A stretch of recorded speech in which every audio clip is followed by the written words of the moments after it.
Welcome back, everyone. We're diving into a book today that might be familiar to some of you, but it's one that has definitely sparked a lot of conversation over the years. It has. The Book of Tobit, it's actually what we call deuterocanonical, meaning it's accepted as part of the Bible by some branches of Christianity, but not by others. So right from the start, there's this layer of intrigue, like why the debate, what's going on with this book? And that's exactly what we're going to explore in this deep dive. I love it. And we're going right to the source, the full text of the Book of Tobit, to uncover its story, its characters, its themes. And figure out why it holds such religious significance for some. Exactly. So let's transport ourselves back to ancient Nineveh, where we meet our main man, Tobit. He's living in exile, and what immediately struck me was his piety. I mean, this guy is surrounded by a community that's pretty much turned away from God, embracing idol worship, but Tobit remains steadfast in his faith. Oh, absolutely. And it's not just a passive faith either. He's actively living it out, even in exile. He strictly adheres to Jewish law, meticulously paying his tithes. Did you know he even tithes a tenth of the tenth he receives? That's dedication. It's like tithing on your tithes. That's next level commitment. It shows you just how deeply rooted he is in his beliefs. Yeah. And it's not just the tithing, right? He also buries the dead Israelites, which was a dangerous act at the time. Right. He risked his own safety to honor the dead and uphold his religious customs. So we see this really clear picture of a man who's willing to put his faith into action, even when it's hard, even when it's risky. And that's what I think makes Tobit such a compelling character. He's not just talking the talk, he's walking the walk. But as we often see in these stories, misfortune strikes. And for Tobit, it hits hard. He loses his wealth, and then, to make matters worse, he becomes blind. Oh, it's heartbreaking. He's plunged into this deep despair, and you really feel the weight of his suffering. What I find so powerful is his raw honesty with God. He cries out, questioning why this is happening to him. He even prays for death. It's such a human response, isn't it? It is, and it makes you think, how do we reconcile this despair with his unwavering faith? He shows us that even the most devout individuals can struggle with doubt and pain. Exactly. It humanizes him, makes him relatable, and it reminds us that faith isn't about being happy-clappy all the time. It's about wrestling with the tough questions, with the hard times, and finding your way back to hope. And speaking of tough times, while Tobit is dealing with his misfortunes, we're introduced to another key character, Sarah, living in a distant city called Ecbatana. And her story is, well, it's tragic. It's devastating. She's had 7 husbands, and each one has died on their wedding night. Can you imagine? Due to a demon, Asmodeus. And as if that weren't enough, she's also facing these cruel accusations from her servants who blame her for the deaths. It's like this double layer of pain, the grief of losing her husbands, and then the social stigma on top of it. Absolutely. She's isolated, ostracized. But in her despair, just like Tobit, she turns to prayer. And this is where I find the story gets really interesting. We have these 2 individuals, seemingly unconnected, both righteous in their own ways, both united in their pleas to God. It's like a subtle echo, a foreshadowing of something bigger. Ooh, I like where you're going with that. And it's like their prayers are answered because God sends the angel Raphael to intervene, although he's in disguise, going by the name Azarias. Right. And we first meet him as he appears to Tobit's son Tobias, who's about to embark on a dangerous journey to retrieve some money his father had entrusted to a relative years ago. I love that detail about the money. It adds another layer to the story, this sense of financial hardship, of trying to survive. It does, and it also sets up this beautiful contrast. You have Tobit, this old blind man clinging to his faith, and then you have Tobias, his son, setting out into the world facing his own challenges. It's like they're both on these parallel journeys, each one a test of faith in a different way. I like that, parallel journeys. And it's through those journeys that their destinies will intertwine. And that's where we'll pick up next time. But before we go, I want to ask you, what's your initial reaction to this setup, to these characters? What grabs you about the Book of Tobit so far? You know, it's the human element that really draws me in. These characters are flawed, they make mistakes, they experience pain and doubt, but through it all, their faith shines through. And I think that's a message that resonates with everyone, regardless of your religious background. It's about the power of hope, of perseverance, of believing that even in the darkest of times, there's a light guiding us forward. Beautifully said. And to our listener, we encourage you to sit with that thought, that idea of light in the darkness. We'll be back soon to continue our deep dive into the Book of Tobit. So we left off with young Tobias setting off on his journey with Raphael, disguised as Azarias, and they're heading towards this distant city, Ecbatana. Where Sarah, the woman who's lost 7 husbands, is waiting. It's like Talk about a high-stakes trip. Right. And as they journey, there's this fascinating encounter with a giant fish. Oh, yeah, the fish. It's not just a random encounter, though. It feels almost symbolic, doesn't it? Absolutely. It's a key turning point in the story. Raphael tells Tobias to catch the fish and then gives him very specific instructions. Save the heart, the liver, and the bile. It's like he's giving Tobias a divine toolkit, you know? I love that, a divine toolkit. Yeah. Because, of course, those fish parts come into play later, right? They do. Yeah. And it's in those instructions that Raphael reveals something else.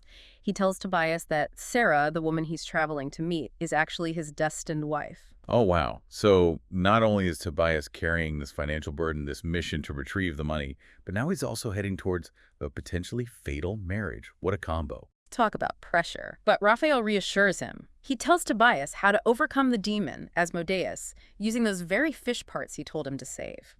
It's like divine intervention meets practical advice. It's a blend of the spiritual and the physical, which I think is something we see throughout the book of Tobit. It's not just about blind faith.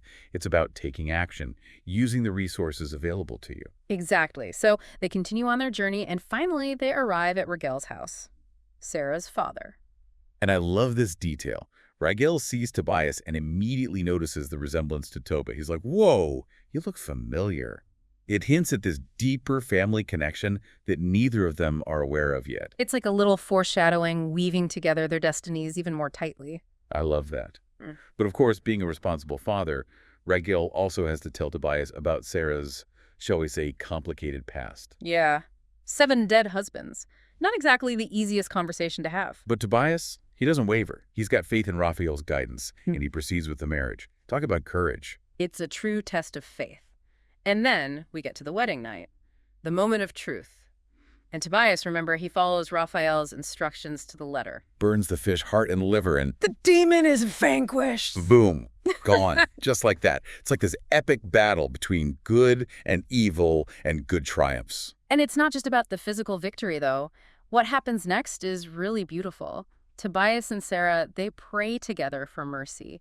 It's this moment of shared faith, of vulnerability that really strengthens their bond. It's like they've gone through this incredibly traumatic experience together, and they've come out on the other side stronger, more united. And meanwhile, back in Nineveh, Tobit and Anna are anxiously awaiting their son's return. I can't even imagine the worry they must have been feeling. No news, no cell phones, no way to know if their son is even alive. It must have been agonizing. But then finally Tobias returns, and it's a reunion filled with joy, with relief, with profound gratitude. And don't forget the healing. Tobias uses the fish's bile, just as Raphael instructed, and Tobit's blindness is cured. It's a miracle. It's like this beautiful culmination of everything they've been through. Their faith, their perseverance, their obedience to God's guidance. It all comes together in this moment of restoration, of wholeness. It's a powerful reminder that even when things seem hopeless, even when we're facing insurmountable challenges, there's always the possibility of healing, of redemption. But the story doesn't end there, does it? Not quite. There's one more pivotal revelation waiting for us, one that adds a whole new dimension to the story. But we'll save that for next time. Ooh, you've got me hooked. I can't wait to hear what happens next. So remember how Tobit insisted on rewarding Raphael for all his help? Yeah, even offered him half of all the money Tobias brought back.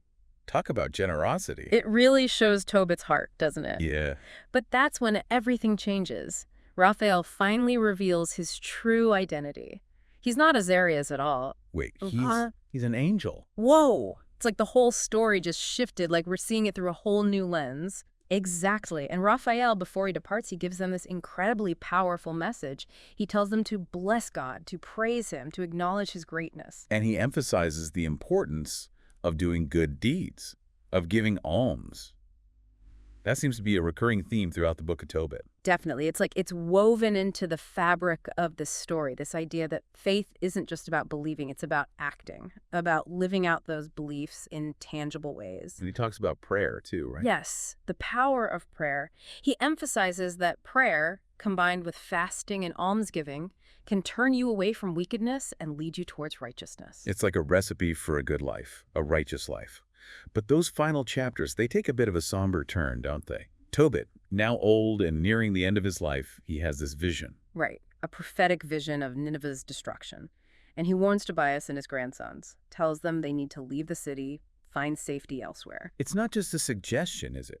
It's a warning rooted in this deep spiritual understanding. Exactly. It foreshadows the historical fall of the Assyrian Empire. It's another example of how the Book of Tobit blends these historical events with this deeply personal spiritual journey. It's like we're seeing history unfold through the lens of faith.